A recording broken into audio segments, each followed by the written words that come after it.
কখন তুই সেই মেসেজ দিচ্ছি আর সেই না। মোটরসাইকেল হলে এরকমই হয় দোস্ত। ওই ঠিকই বলিস রে। আর সে এই যে এতক্ষণ পর এখন আসছে।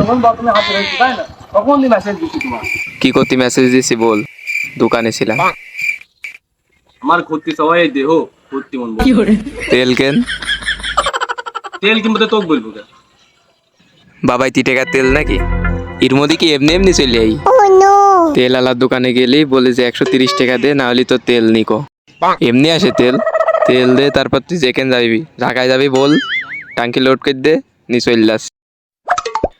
তেল কেনার টাকা থাকলে তো কি, তেল কেনার টাকা থাকলে তোকে আর বলতাম না। আমি মাপ চাচ্ছি, তোমার কাছে তুমি চলে যাও। গরিব মানুষ হলে এরকমই হয় রে। একদিন আমারও টাকা হবে। চলো বন্ধু। এ বন্ধু, ও যা বলে বলুক, তুই মন খারাপ করিস। ওই যে ওই পাড়ার ওই সকিনার ভাতার একটা ফটফটি গাড়ি নি, তুই 25 টাকা আর আমি 25 টাকা দিই, 1/2 লিটার 1 পোয়া তেল কিনি, দুই বন্ধু ঘুরি বেড়াই গিয়ে। তেলের দামও বাড়ি গিয়ে 25 টাকা 50 টাকা তেল হয় না এখন।